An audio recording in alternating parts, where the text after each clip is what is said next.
In this lecture, we are going to study about some more types of chemical reactions. Last lecture में हम लोगों ने बच्चों combination reactions और decomposition reactions को कंप्लीट कर लिया था। आज हमारे पास एक और इम्पोर्टेंट टाइप की रिएक्शंस हैं नंबर 3 पर, जिनका नाम है बच्चों डिस्प्लेसमेंट रिएक्शंस।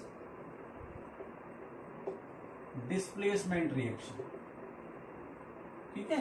अब जो ये डिस्प्लेसमेंट रिएक्शन है ये भी दो कैटेगरीज में डिवाइडेड है। हालांकि कॉन्सेप्ट दोनों का लगभग एक ही रहेगा, आपको बस एक बार समझ लेना है।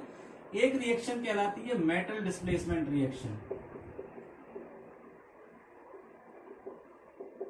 ठीक है, और दूसरी कहलाती है नॉन मेटल डिस्प्लेसमेंट रिएक्शन।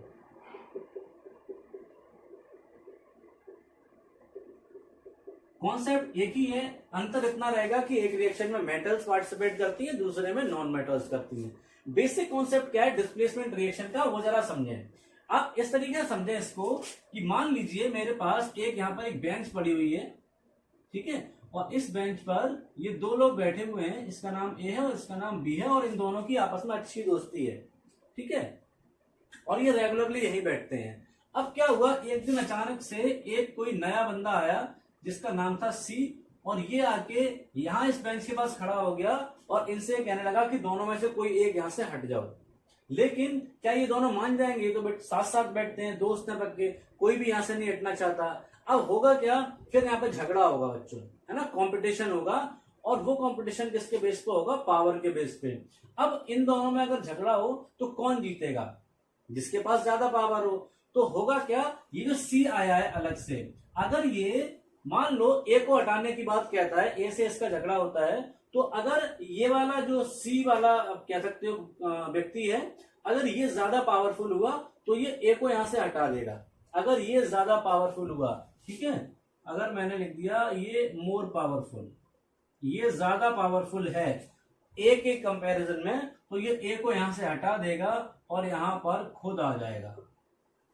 अब इस सीट पर ए और बी नहीं बल्कि बी और सी हो गए, और जो यहां पर ए था वो अब अकेला रह गया, ठीक है, ये अकेला रह गया ए।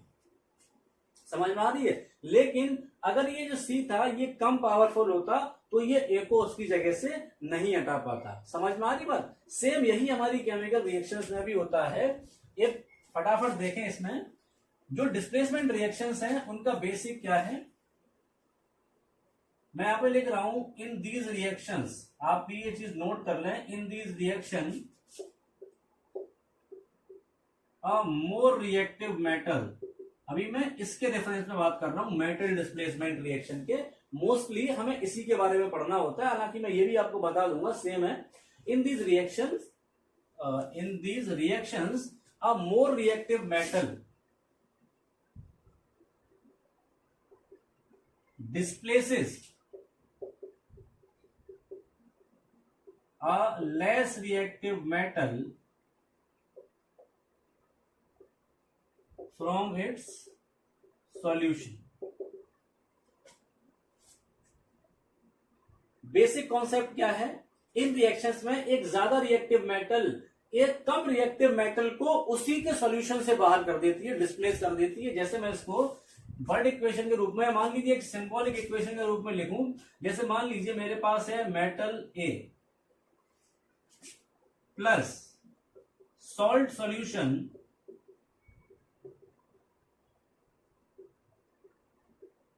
Of metal B. मेरे पास एक मेटल है जिसका नाम है बी, ये अपने सॉल्यूशन के रूप में है, ठीक है, अपने सॉल्ट सॉल्यूशन के रूप में। और अगर इससे किसी तीसरी मेटल ए की रिएक्शन होती है, ठीक है, तो क्या होगा, अगर ये मेटल ए मेटल बी से ज्यादा रिएक्टिव है, ज्यादा पावरफुल है, तो इसके सॉल्यूशन से ये बी को ही निकाल के बाहर कर देगी। यानी अब मेटल बी अलग हो गई, देखो यहां पर मेटल बी अलग हो गया और खुद मेटल ए अपना सॉल्यूशन बना लेगी, ठीक है, सॉल्ट सॉल्यूशन ऑफ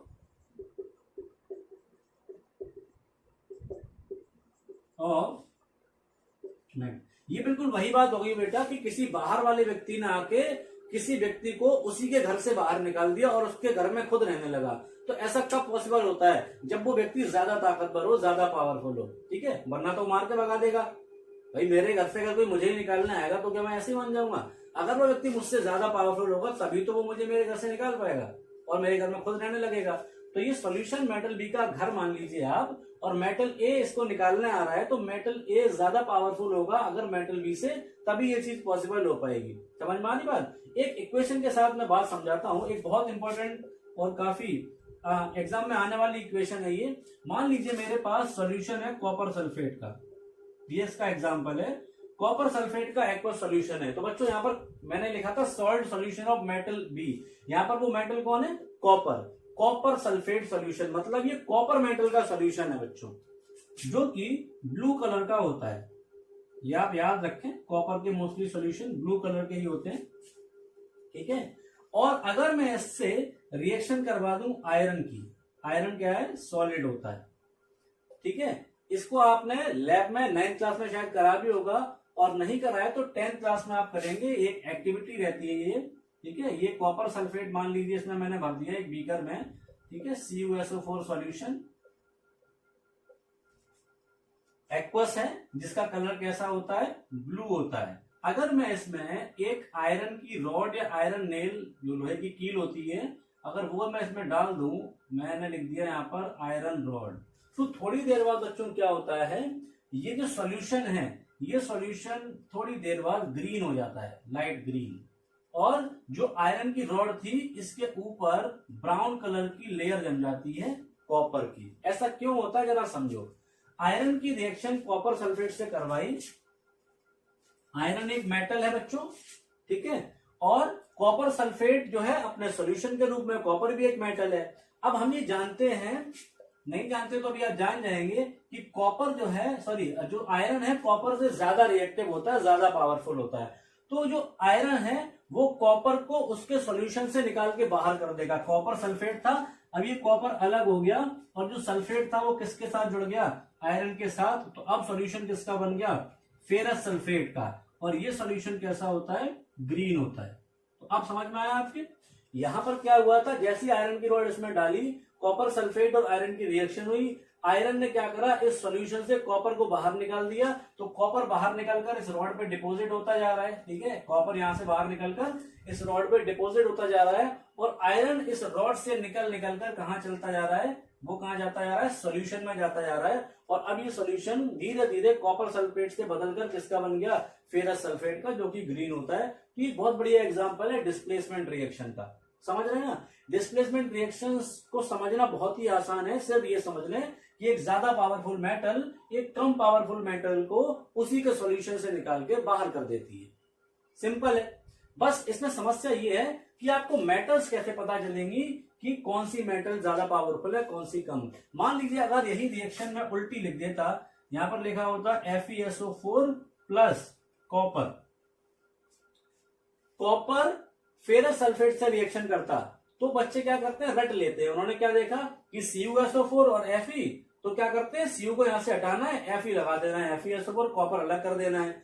वैसे ही वो यहां पर भी कर देंगे, वो भूल जाएंगे कॉन्सेप्ट को। तो क्या करेंगे? Fe को यहां से हटा देंगे सॉरी, और यहां लिख देंगे CuSO4 और Fe यहां पे अलग कर देंगे। बच्चों ये रिएक्शन एकदम गलत हो जाएगी। इनफैक्ट अगर मैं ये कहूं कि ये रिएक्शन जो है, जब हम करवाने की कोशिश करेंगे तो ये रिएक्शन होगी ही नहीं, ठीक है। No reaction takes place between copper and ferrous sulphate. क्यों नहीं होगी बच्चों? क्योंकि कॉपर जो है आयरन को यहां से तभी निकाल पाता जब कॉपर आयरन से ज्यादा पावरफुल होता। देखो यहां पर क्या था, आयरन ने कॉपर को निकाल दिया था। देखो कॉपर को निकाल दिया इसने, क्यों? क्योंकि आयरन ज्यादा पावरफुल है कॉपर से। यहाँ पर तो उल्टा हो रहा है, यहाँ कॉपर निकालने आएगा अगर आयरन, तो क्या निकाल पाएगा? आयरन ज्यादा पावरफुल है, कॉपर को भगा देगा मार के, तो कोई रिएक्शन यहाँ पर नहीं होगी, ठीक है। ये डिस्प्लेसमेंट रिएक्शन का बेस है। अब अगर इन्हीं मेटल्स की जगह हमारे पास नॉन मेटल का सोल्यूशन हो, तब भी हमारा काम चल जाएगा। जैसे मान के चलें, एक रिएक्शन यहाँ पे लिख दूं मैं छोटी सी, जैसे यहाँ पर लिख दिया मैंने NaBr, ठीक है, सोडियम ब्रोमाइड है, और इसका मैंने क्या ले लिया? सॉल्यूशन ले लिया, और मैंने इससे रिएक्शन करवा दी क्लोरीन की, Cl2 की। तो क्लोरीन एक नॉन मेटल है और यहाँ ब्रोमीन एक नॉन मेटल है। क्लोरीन ब्रोमीन से ज्यादा पावरफुल होता है, इसलिए क्लोरीन क्या करेगा? ब्रोमीन को यहां से हटा देगा और ब्रोमीन आपको यहाँ मिलेगा Br2 की फॉर्म में। यहाँ मैं 2 लगा दे रहा हूँ बैलेंस करने के लिए। ये Br जो है ब्रोमीन Br2 के रूप में अलग हो जाएगा और सोडियम के साथ अब कौन जुड़ जाएगा, Cl। तो यहाँ सोल्यूशन आपको मिलेगा किसका, NaCl का।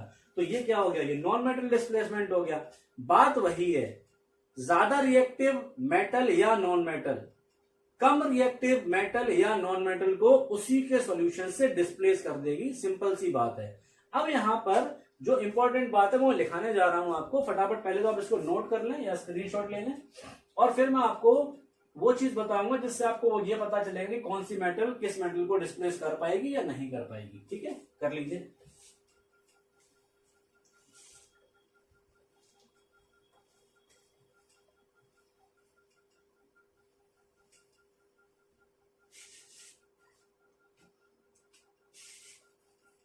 बच्चों अब जो चीज मैं आपको बताने जा रहा हूं उसका नाम है रिएक्टिविटी सीरीज। ठीक है, रिएक्टिविटी सीरीज क्या होती है बच्चों, देखो वैसे तो ये टॉपिक जो है आपका क्लास 11th में डिटेल में आएगा, वहां पर हम लोग इलेक्ट्रोड पोटेंशियल और ये सब चीजें निकालते हैं और स्टैंडर्ड इलेक्ट्रोड पोटेंशियल के आधार पर ये रिएक्टिविटी सीरीज बनाई जाती है। यहाँ पर आपको ये नहीं समझना है कि ये सीरीज कैसे बनाई गई या स्टैंडर्ड पोटेंशियल होता क्या है, आपको सिर्फ ये जो टेबल है उसको डायरेक्टली यूज करना सीखना है।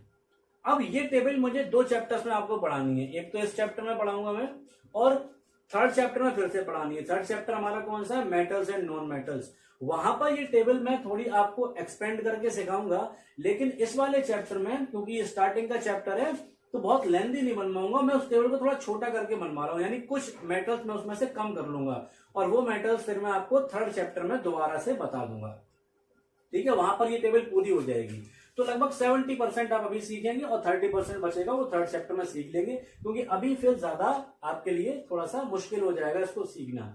रिएक्टिविटी सीरीज है क्या, आप ये समझ लें। रिएक्टिविटी सीरीज क्या है, डिफरेंट डिफरेंट मेटल्स की एक वर्टिकल सीरीज है जिसमें हम उन मेटल्स को उनकी रिएक्टिविटी के डिक्रीजिंग ऑर्डर में लगा देते हैं। यानी सबसे पहले जो मेटल लिखी जाएगी उसकी रिएक्टिविटी सबसे ज्यादा होगी, वो सबसे ज्यादा रिएक्टिव होगी। उससे नीचे जो लिखेंगे वो ऊपर वाले से कम रिएक्टिव होगी, और नीचे लिखेंगे फिर वो और कम रिएक्टिव। धीरे धीरे रिएक्टिविटी घटती चली जाती है। एक चीज मैं आपको और बता दूं कि जो रिएक्टिविटी सीरीज है ये हाइड्रोजन के रेस्पेक्ट में निकाली गई है। ठीक है, ये कैसे निकाली गई आप 11th में पढ़ेंगे, लेकिन इतना समझ लीजिए कि स्टैंडर्ड इलेक्ट्रोड पोटेंशियल जो है हाइड्रोजन के रेस्पेक्ट में कंपेयर करेंगे। एक टर्म होता है स्टैंडर्ड हाइड्रोजन पोटेंशियल या स्टैंडर्ड हाइड्रोजन इलेक्ट्रोड। ठीक है, इस तरीके से इनको कैलकुलेट करके हाइड्रोजन के कंपैरिजन में देखा गया कि कौन सी मेटल हाइड्रोजन से ज्यादा रिएक्टिव है और कौन सी मेटल हाइड्रोजन से कम रिएक्टिव है। जो मेटल्स हाइड्रोजन से ज्यादा रिएक्टिव होंगी उनको ऊपर लिखा जाएगा और जो हाइड्रोजन से कम रिएक्टिव होंगी उनको नीचे लिखा जाएगा। ठीक है, जो जितनी ज्यादा रिएक्टिव होगी उतनी टॉप पे पहुंचेगी, जो जितनी कम रिएक्टिव होगी उतनी ही डाउन यानी बॉटम की तरफ आएगी। अब वो सीरीज है क्या, मैं यहां पर देखो लिख दे रहा हूं सबसे पहले तो। ठीक है, चलो पहले मैं क्या करता हूं, नेम लिख लेता हूं, सिंबल बाद में।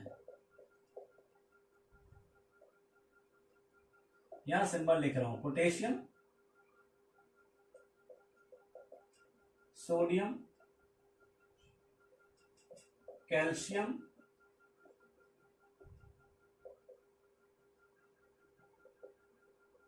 Magnesium,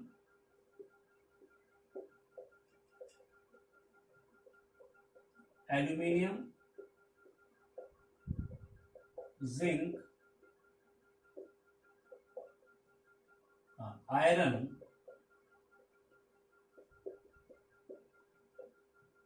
lead. ठीक है, और यहां पर आ रहा है आपका हाइड्रोजन H। ठीक है, इसके रिस्पेक्ट में ही ये पूरी सीरीज बनी है।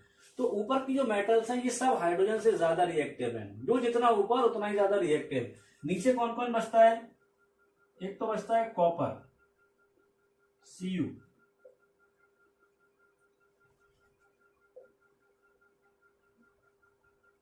Mercury Hg,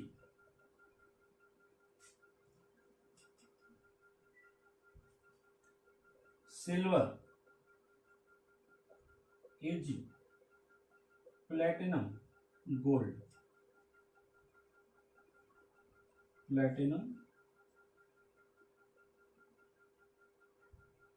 gold.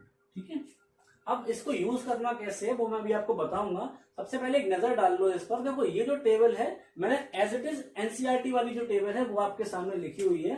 हालांकि कुछ बुक्स में सोडियम में और कैल्शियम में थोड़ा सा कह सकते हो कॉन्ट्राडिक्शन रहता है। कुछ बुक्स जो है कैल्शियम को ऊपर लिखती है, सोडियम को नीचे, और कुछ किताबों में सोडियम ऊपर लिखा होता है, कैल्शियम नीचे लिखा होता है। लेकिन फिलहाल आप बोर्ड स्टैंडर्ड का एग्जाम देने जा रहे हैं तो बोर्ड के लिए आप एनसीईआरटी फॉलो करेंगे, और एनसीईआरटी में जो ऑर्डर दिया गया है वो ये ऑर्डर दिया गया है। तो ये अभी जो टेबल मैंने आपको बनवाई है एनसीईआरटी की डिट्टो कॉपी है, मैंने एनसीईआरटी वाली टेबल यहाँ पे लिखी है। लेकिन थर्ड चैप्टर में जब ये टेबल मैं आपको सिखाऊंगा तब मैं इसमें कुछ और मेटल्स भी ऐड कर दूंगा। यहाँ पर भी निकेल और कह सकते हैं कि और भी मेटल्स, यहाँ पे निकेल वगैरह छूट गया है, यहाँ पे है ना, ऊपर मैंने लिथियम, बेरियम वगैरह कई सारी मेटल ऊपर छोड़ दिए हैं। तो थर्ड चैप्टर में ये टेबल थोड़ी सी और बड़ी हो जाएगी। अभी पूरी लिखा दूंगा तो आपको थोड़ी समस्या होगी याद करने में। हालांकि कुछ बच्चों को तो अभी भी ये लग रहा होगा ये हम याद कैसे करेंगे। अब देखो इसको, अभी ये कंप्लीट नहीं हुई, इसमें यहाँ पर एक एरो लगाएंगे नीचे की तरफ और यहाँ पे लिखेंगे, क्या लिखेंगे, डिक्रीजिंग रिएक्टिविटी।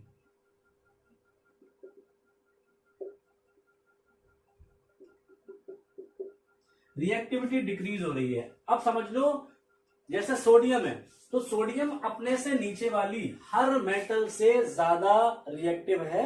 इसका मतलब यह हुआ कि सोडियम अपने से नीचे वाले किसी भी मेटल के सॉल्यूशन से उसको हटा सकती है। अब जैसे मैंने भी कॉपर का एग्जांपल दिया था और आयरन का दिया था, आप समझो कॉपर कहां पड़ रहा था, यहां पर, तो हमने कॉपर सल्फेट लिखा, कॉपर सल्फेट, कॉपर का सॉल्यूशन हो गया, और हमने रिएक्शन किसकी कराई थी, आयरन की, तो आयरन यहां पर है। अब देखो कौन ऊपर है, आयरन ऊपर है ना, तो आयरन ऊपर होने का मतलब क्या है, ऊपर से नीचे आने पर रिएक्टिविटी घट रही है, इसका मतलब ऊपर ज्यादा होगी नीचे कम होगी। तो आयरन ज्यादा रिएक्टिव हुआ कॉपर से, इसीलिए आयरन ने कॉपर को उसके सॉल्यूशन से हटा दिया था और फेरस सल्फेट बन गया था। लेकिन अगर हमने उल्टा लिख दिया, हमने अगर लिख दिया कॉपर और प्लस FeSO4, तो क्या रिएक्शन पॉसिबल हो पाएगी, नहीं हो पाएगी। देखो कॉपर यहां पड़ रहा है और आयरन पड़ रहा है यहां। नीचे वाला कोई भी एलिमेंट अपने से ऊपर वाले एलिमेंट को कभी भी डिस्प्लेस नहीं कर पाएगा, ये चीज ध्यान रखें आप। हमेशा क्या होगा, ऊपर वाला एलिमेंट अपने से नीचे वाले किसी भी एलिमेंट को डिस्प्लेस कर सकता है उसके सॉल्ट सॉल्यूशन से। ये रिएक्टिविटी सीरीज का फायदा है बच्चों। तो ये आपको किसी भी कीमत पे याद कर लेनी है, ठीक है। जिन बच्चों को याद करने में कोई समस्या नहीं होती है, किसी चीज को क्रैम करने में, उनके लिए तो बहुत अच्छी बात है, वो तो ऐसे ही देख के याद कर लेंगे। लिख के प्रैक्टिस करना इसकी, जब भी याद करो बच्चों, मैं फिर से बोल रहा हूं, इसकी लिख के प्रैक्टिस करना। आप पहले आप याद कर लेना, फिर इसको लिख के देखना बिना देखे, फिर इसके बेसिस पर रिएक्शन करके देखना, आपकी तुरंत ये चीज तैयार हो जाएगी। लेकिन जिन बच्चों को याद करने में थोड़ी सी दिक्कत है उनके लिए एक छोटी सी ट्रिक बताई दे रहा हूं, वो यहाँ पर देख लें, उस ट्रिक के अकॉर्डिंग उसको याद कर सकते हैं। लेकिन ध्यान रखना पहले हमें ऐसे ही याद करनी पड़ेगी, ठीक है। फिर जो ट्रिक मैं आपको बताने जा रहा हूं उस ट्रिक से आपका ये ऑर्डर कभी गलत नहीं होगा, समझ रहे ना। कभी कभी क्या होता है, ये नाम तो हमें सब याद रहेंगे, लेकिन हो सकता है याद करने के बाद जब हम लिख के देखें तो ये आगे पीछे हो जाए, और अगर आगे पीछे हो गए तो सारा सिस्टम ही खराब हो जाएगा, है ना। मान लो कोई नीचे जो आना चाहिए था वो आप ऊपर लिख दोगे, ऊपर वाला नीचे लिख दोगे, तो सारा सिस्टम खराब हो जाएगा। तो ऑर्डर को याद करने के लिए मैं यहाँ पर एक छोटी सी ट्रिक लिख रहा हूँ। एक छोटा सा सेंटेंस है, वो सेंटेंस अगर आप याद कर लेंगे तो आप जो है इसका ऑर्डर कभी गलत नहीं करेंगे। अब इसको मैं दो तरीके से बताऊंगा, दो स्टेप में। पहले मैं उन मेटल्स के लिए बता रहा हूं जो मेटल्स हाइड्रोजन से कम रिएक्टिव हैं। क्या बता रहा हूं मैं, जो मेटल्स हाइड्रोजन से कम रिएक्टिव हैं उनकी क्या ट्रिक है। उनके लिए थोड़ा फनी सा वर्ड है, हालांकि ये ट्रिक्स वगैरह सब अपने आप बन जाती हैं। मैं तो कहता हूं कि ट्रिक नाम की कोई चीज होती ही नहीं है, मैं कभी ट्रिक्स पे बिलीव भी नहीं करता। लेकिन ये जो कॉन्सेप्ट आपके माइंड में आ जाते हैं, जब कॉन्सेप्ट आपका स्ट्रांग हो जाता है तो ये छोटी मोटी ट्रिक्स आप अपने आप ही बना लेते हैं। हाँ, लेकिन कुछ बच्चे हैं जो याद नहीं कर सकते, क्रैम नहीं कर सकते हैं, है ना, उनके लिए ये मैं बता देता हूं। लेकिन यकीन मानिए कि ट्रिक जैसी कोई चीज नहीं होती, सिर्फ कॉन्सेप्ट होता है। कॉन्सेप्ट स्ट्रांग हो जाएगा, वो ट्रिक अपने आप बन जाएगी, ठीक है। वो इजी वे हमारे पास अपने आप डिफरेंट निकल के आते रहते हैं। तो देखो एक फनी सा वर्ड है, वो यहीं से मैंने बनाया है। कॉपर तो आप ऐसे याद कर लें। ये मैं क्या बता रहा हूं, देखो मैं लिख दे रहा हूं, कुछ बच्चे क्या करेंगे, गड़बड़ कर लेंगे। पहले तो आप क्या करें, ये चीज नोट कर लें, ठीक है। ये लिखते हैं डिक्रीजिंग रिएक्टिविटी। अब मैं यहां पे लिख दे रहा हूं मेटल्स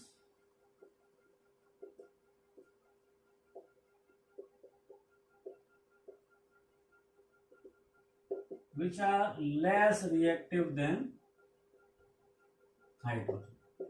जो मेटल्स हाइड्रोजन से भी कम रिएक्टिव है उनकी ट्रिक क्या है, एक बहुत फनी सा वर्ड है कॉपर। कॉपर तो आप ऐसे याद कर लेंगे और फिर लिखेंगे हापा, है ना, हप्पू सिंह मत लिख देना, कॉपर हापा।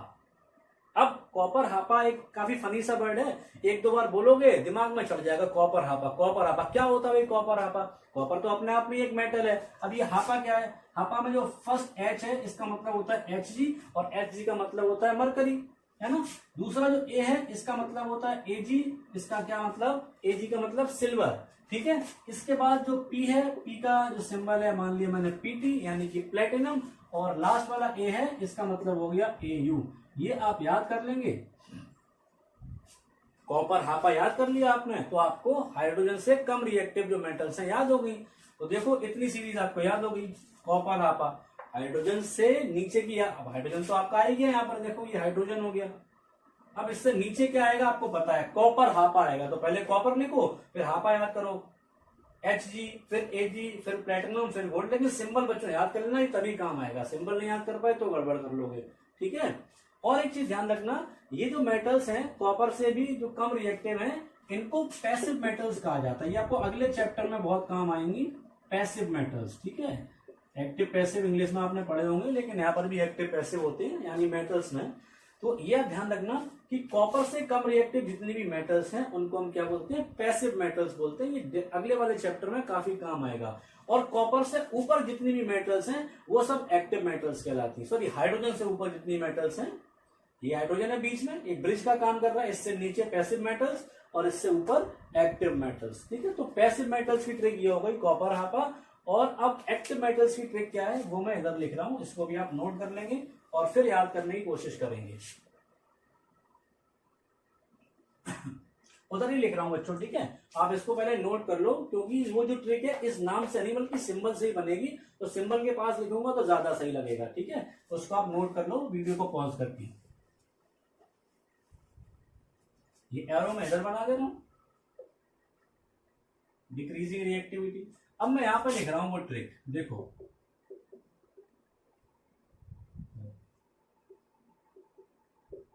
राइटिंग समझ में आ जाएगा आपके। काशीनाथ, कौन था काशीनाथ बच्चों?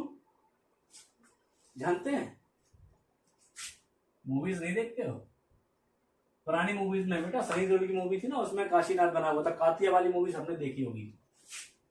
काशीनाथ का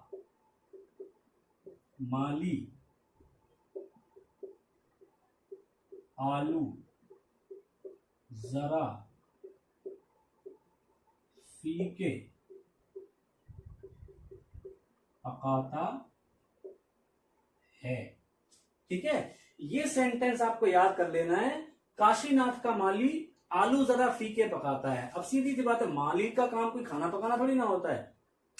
माली तो बेटा पौधों की रखवाली करता है। उससे अगर काशीनाथ खाना बनवाएगा तो फीका ही बनाएगा, सीधी सी बात है। उसको क्या पता कौन सा मसाला कितना पड़ना है।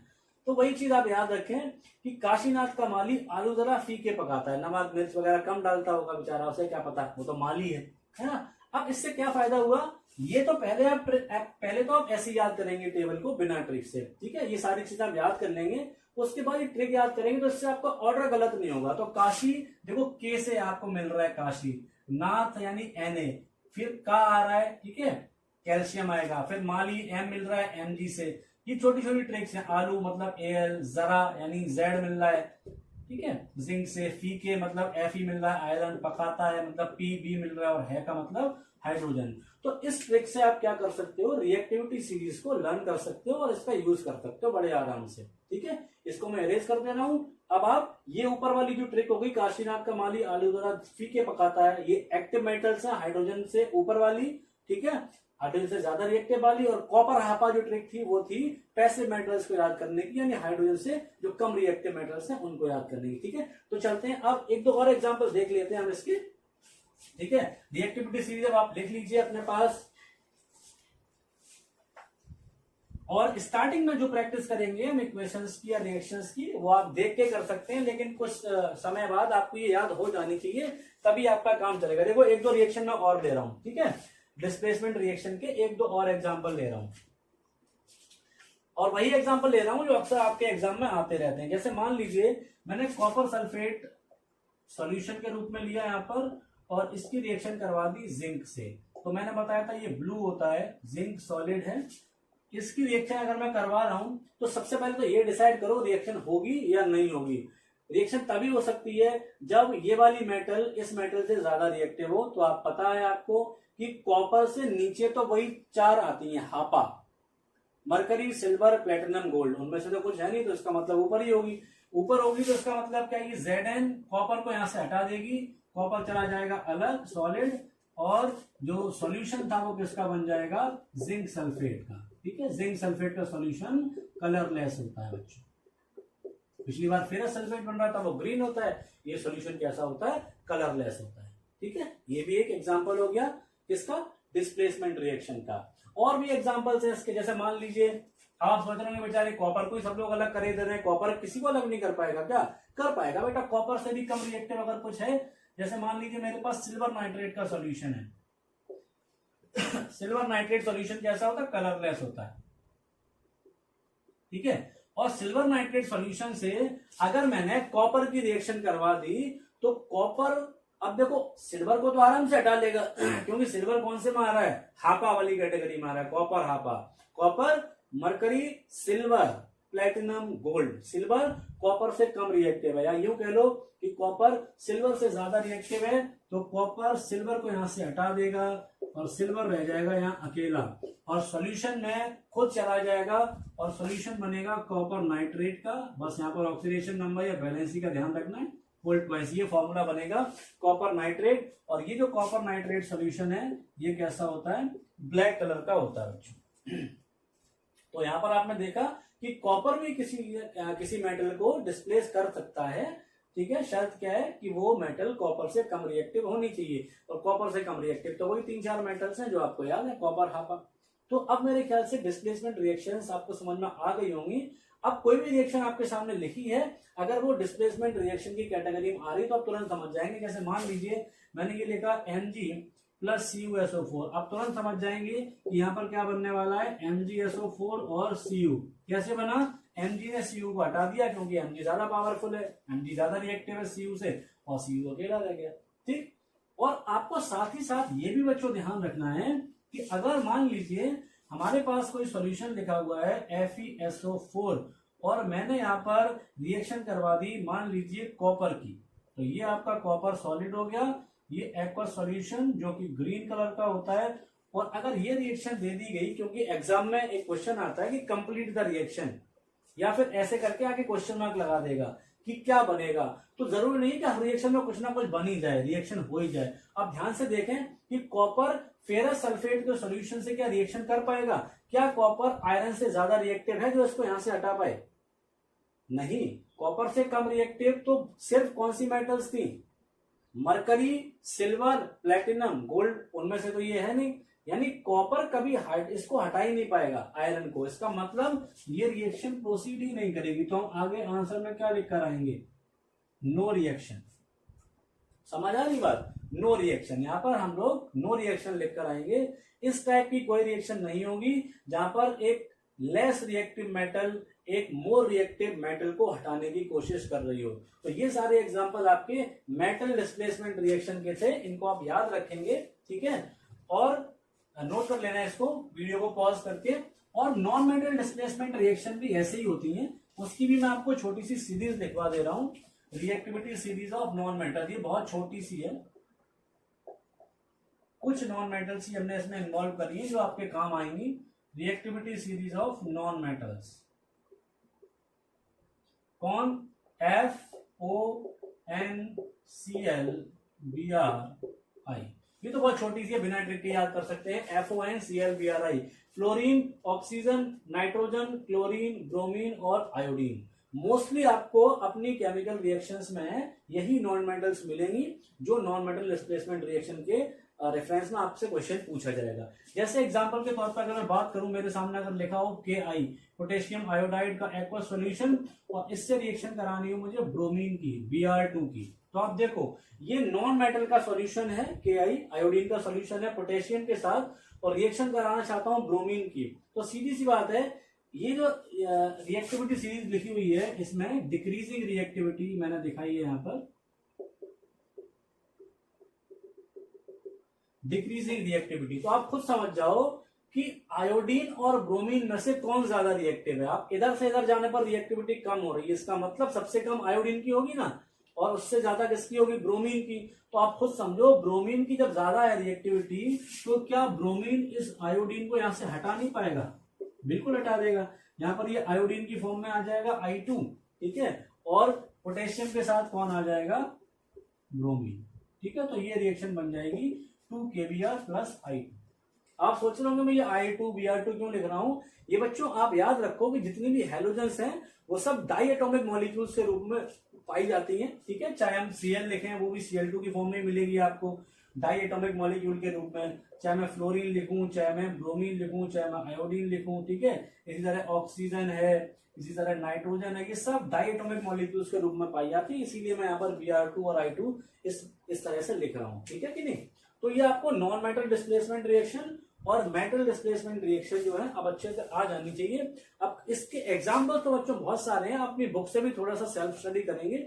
मेटल डिस्प्लेसमेंट रिएक्शन या नॉन मेटल डिस्प्लेसमेंट रिएक्शन जहां पर भी लिखी है, और भी एग्जाम्पल आपकी बुक्स में दिए होंगे, उनको भी आप स्टडी करेंगे और ये समझने की कोशिश करेंगे कि कौन सी मेटल किस मेटल को डिस्प्लेस कर रही है यहाँ पर और क्यों कर रही है, ठीक है कि नहीं। क्योंकि जो बहुत सारे एग्जाम्पल दूंगा तो लेक्चर बहुत लंबे जाएंगे, फिर आपका बहुत ज्यादा टाइम लग जाएगा और एक चैप्टर जो काफी लंबा खिंच जाएगा, और आपके लिए सेल्फ स्टडी के लिए भी कुछ नहीं बचेगा, जो कि बहुत जरूरी है। आपने कॉन्सेप्ट समझ लिया, कुछ मैंने आपको रिएक्शंस के एग्जाम्पल भी दे दिए, ठीक है। अब आप अपनी बुक से और एग्जाम्पल्स के ऊपर जो है अपना फोकस करें और स्टडी करें उसको।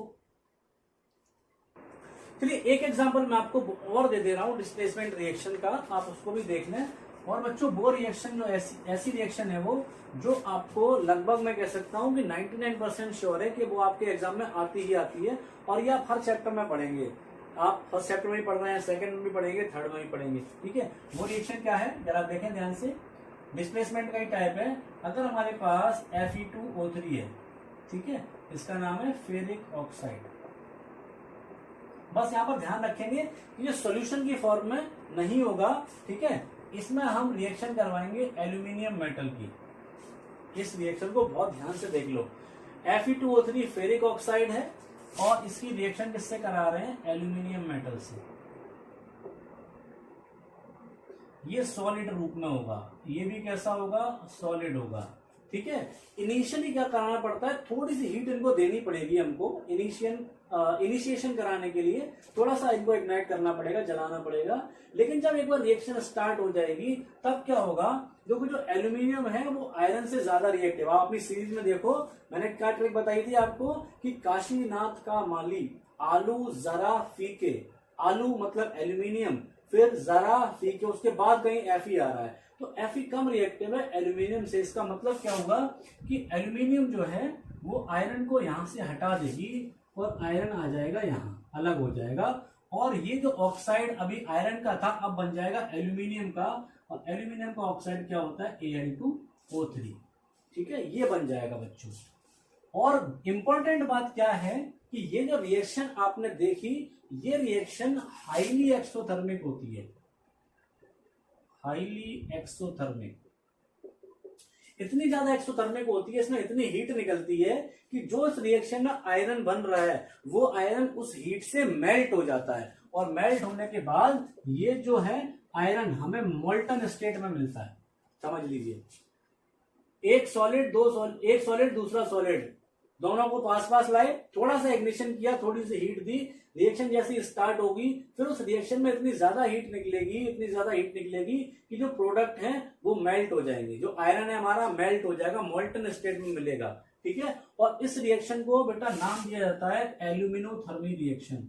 इस रिएक्शन का नाम लिख लेना, एल्यूमिनोथर्मी रिएक्शन, एल्यूमिनोथर्मी रिएक्शन। इस रिएक्शन से, ठीक है, एक बहुत इंपॉर्टेंट काम करा जाता है जिसका नाम होता है थर्माइट वेल्डिंग। क्या नाम होता है बच्चों, थर्माइट वेल्डिंग। ये थर्माइट वेल्डिंग क्या होती है, जब आपने नॉर्मली वेल्डिंग तो सुना ही होगा, कोई भी लोहे की चीज टूट जाती है तो हम लोग उसको वेल्डिंग कराते हैं। इलेक्ट्रिक वेल्डिंग भी होती है, क्या ना, गैस वेल्डिंग भी होती है। एक होती है थर्माइट वेल्डिंग।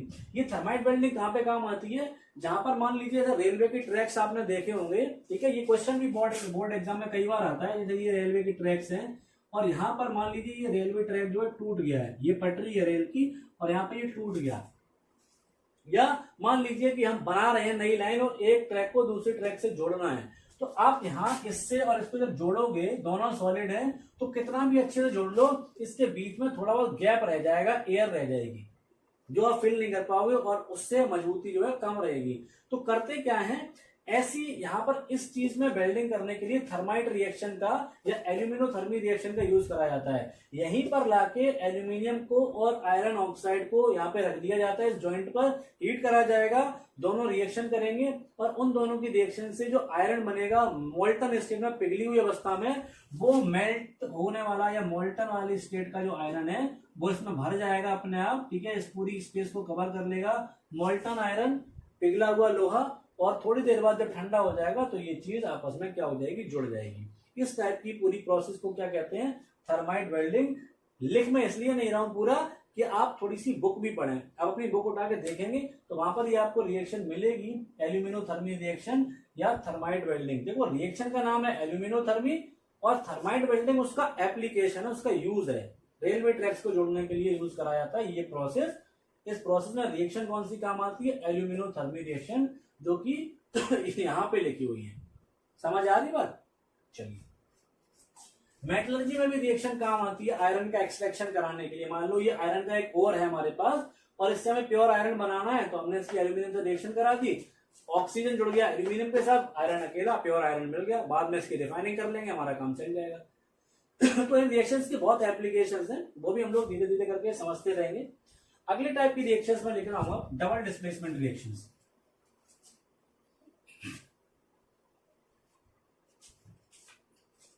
फोर्थ नंबर पर आएंगी आपकी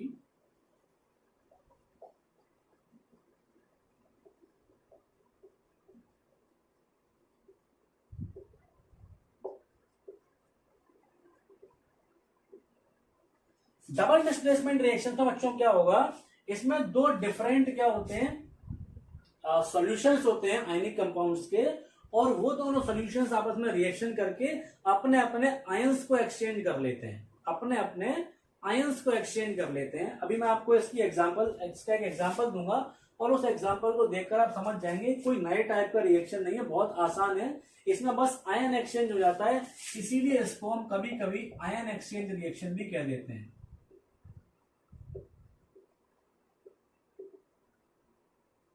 ठीक है, डबल डिस्प्लेसमेंट रिएक्शन या फिर आयन एक्सचेंज रिएक्शन। अब इसमें होता क्या है, मैंने अभी आपको बताया कि दो सॉल्यूशंस होते हैं आयनिक कंपाउंड के, दोनों सॉल्यूशंस को मिक्स कर देते हैं, दोनों सॉल्यूशंस अपने अपने आयंस को क्या कर लेते हैं, इंटरचेंज कर लेते हैं, और इंटरचेंज करने के बाद नए प्रोडक्ट हमें मिल जाते हैं। बस हो गई double displacement reaction.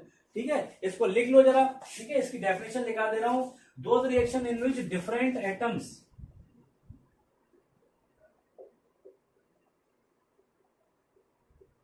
those reactions in which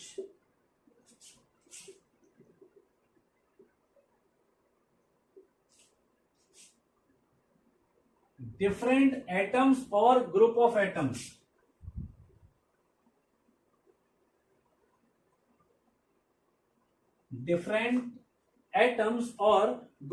atoms are exchanged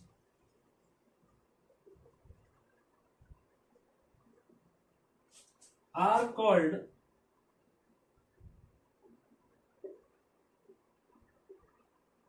double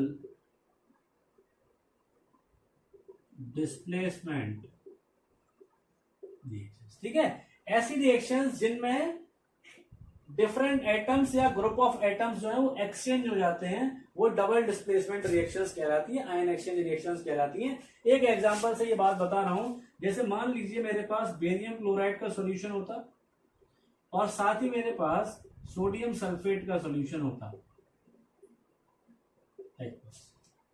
अब इन दोनों की रिएक्शन से बनता क्या वो समझो।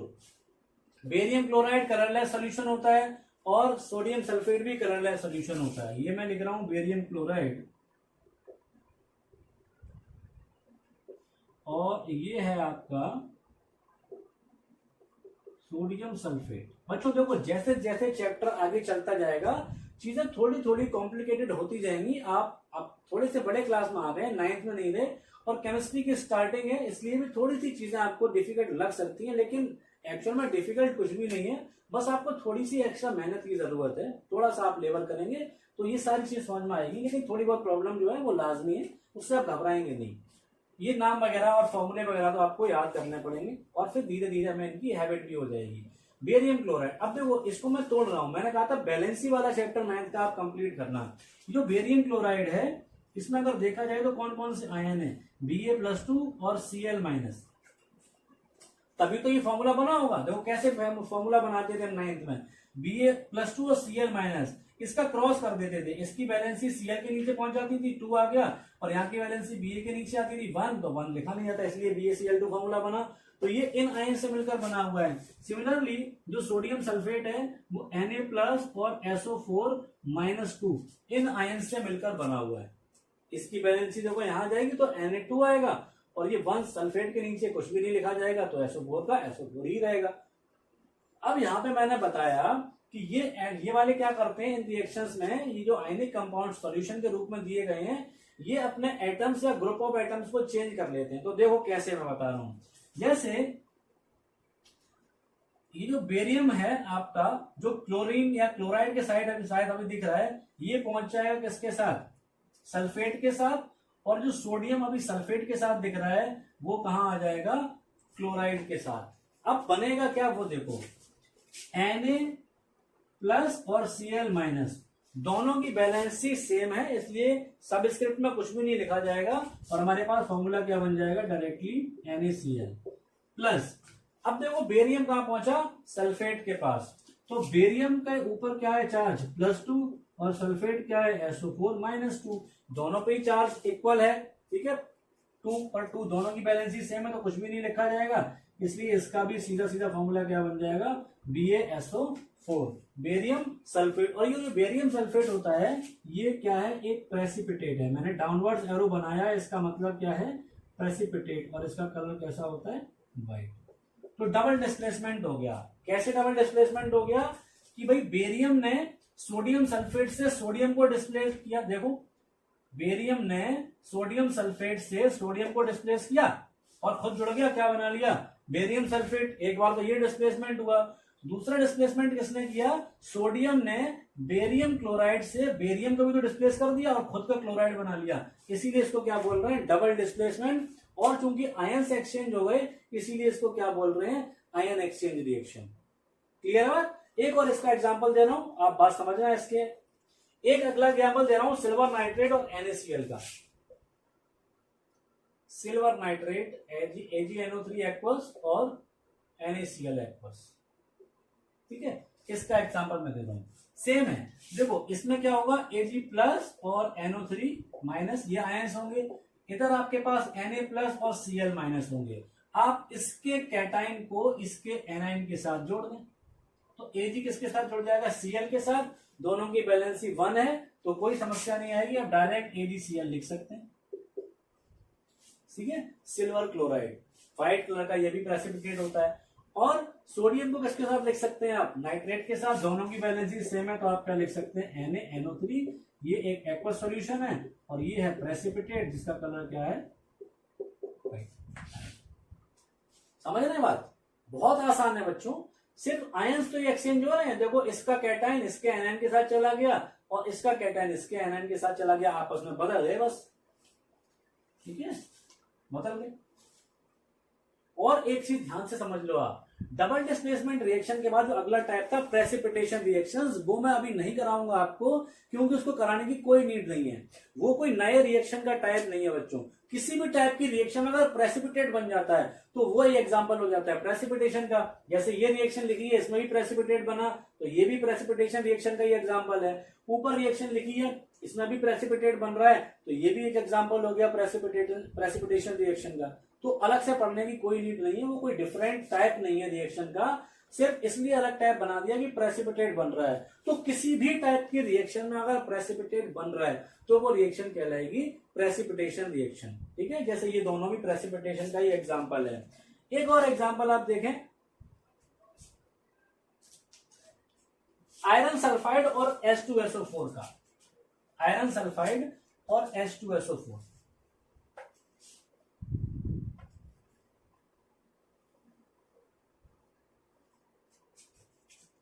आयरन सल्फाइड FeS और H2SO4।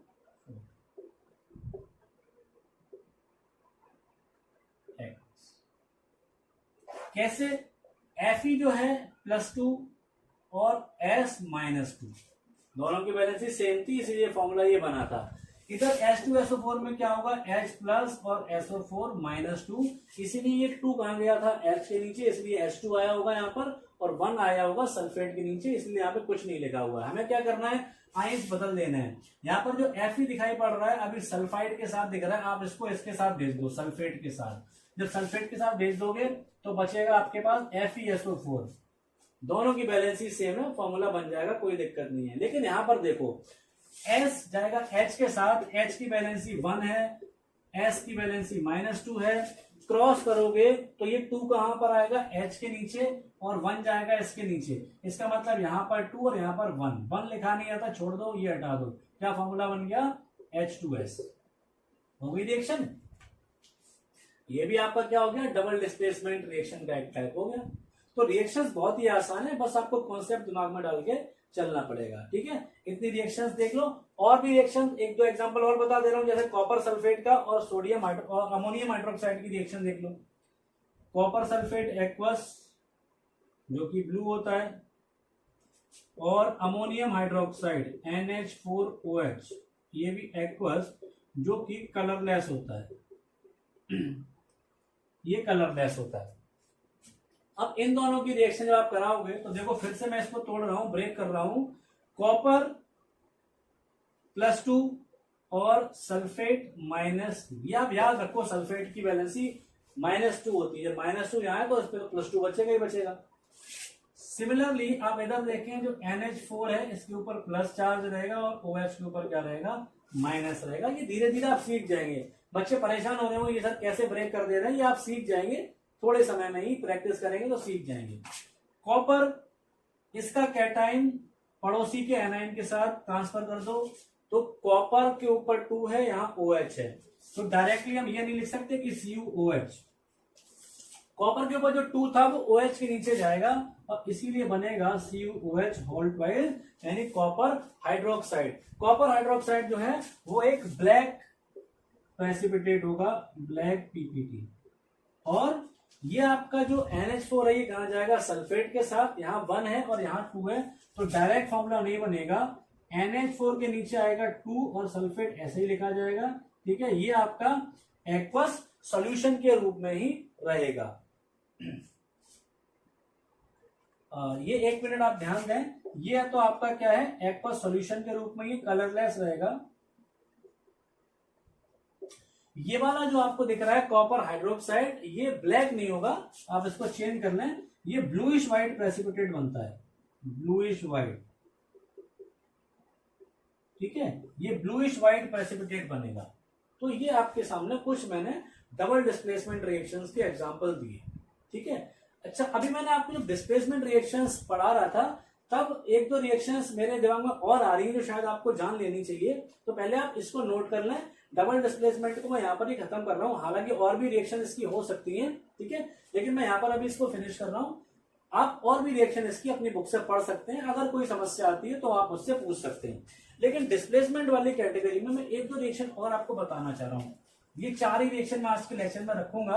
अब मेरे पास 2 रिएक्शन बचेंगी अभी, और एक तो वो जो प्रेसिपिटेशन है वो तो हो ही गई कवर इसी में, एक रेडॉक्स बचेगा और एक बचेगा न्यूट्रलाइजेशन, वो दोनों अगले लेक्चर में कवर होंगी। अभी वैसे तो लेक्चर कंप्लीट हो चुका है, लेकिन डिस्प्लेसमेंट रिएक्शन में मुझे कुछ रिएक्शन और ध्यान आ रही है, वो समझ लें।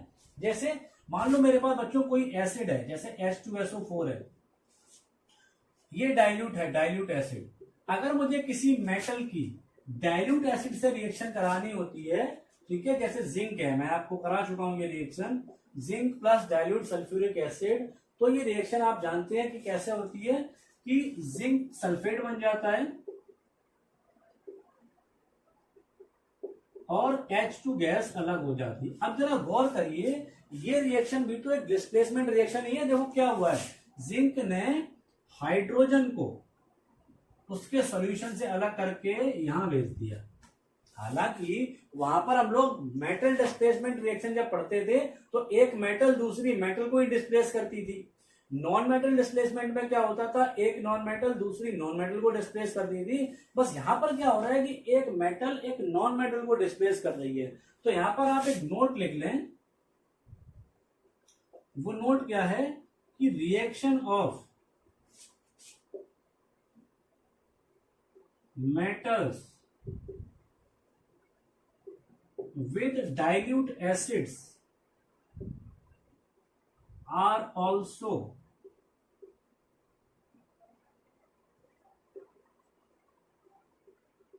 displacement reactions in which metal displaces hydrogen from acid। ठीक है, ये नोट आप कर लें कि मेटल्स की रिएक्शन डाइल्यूट एसिड के साथ जो होती हैं वो भी डिस्प्लेसमेंट रिएक्शन का ही एग्जांपल है, जिसमें मेटल हाइड्रोजन को एसिड से डिस्प्लेस कर देती है। तो बच्चों एक चीज आप ध्यान रखना कि मैं यहां पर दूसरे पॉइंट के रूप में लिख दे रहा हूं कि जो मेटल्स रिएक्टिविटी सीरीज में हाइड्रोजन से ऊपर है, देखो आपने रिएक्टिविटी सीरीज पढ़ रखी है, हाइड्रोजन से ही कंपेयर किया गया है। कुछ मेटल्स हाइड्रोजन से ऊपर हैं और कुछ मेटल हाइड्रोजन से नीचे हैं। तो जो मेटल्स हाइड्रोजन से ऊपर थी यानी कि वो हाइड्रोजन से ज्यादा रिएक्टिव थी, तो वो तो हाइड्रोजन को कर देंगे डिस्प्लेस। ये तो बेसिक कॉन्सेप्ट था डिस्प्लेसमेंट रिएक्शन का कि ज्यादा रिएक्टिव कम रिएक्टिव को डिस्प्लेस कर देता है। तो जो मेटल्स हाइड्रोजन से ज्यादा रिएक्टिव हैं वो हाइड्रोजन को डिस्प्लेस कर देंगे यानी रिएक्शन कर लेंगी। लेकिन अगर हाइड्रोजन से कम रिएक्टिव मेटल हैं, जैसे मान के चलिए अगर मेरे पास कॉपर लिखा होता है यहाँ पर और मैं यहाँ पर लिखता मान लीजिए HCl हाइड्रोक्लोरिक एसिड, तो क्या ये रिएक्शन होती? बिल्कुल नहीं होती। क्यों नहीं होती बच्चों? क्योंकि यहाँ पर हम क्या कर रहे हैं, कॉपर से हाइड्रोजन को रिप्लेस कराने की कोशिश कर रहे हैं, जो कि नहीं हो सकता क्योंकि कॉपर हाइड्रोजन से भी कम रिएक्टिव है। तो मैं यहाँ पे लिख दे रहा हूं एक चीज शॉर्ट में कि passive metals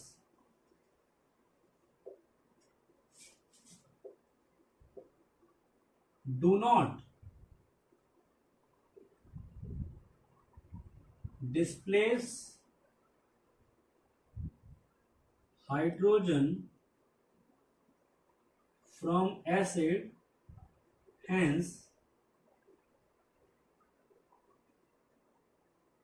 they do not react with dilute acid।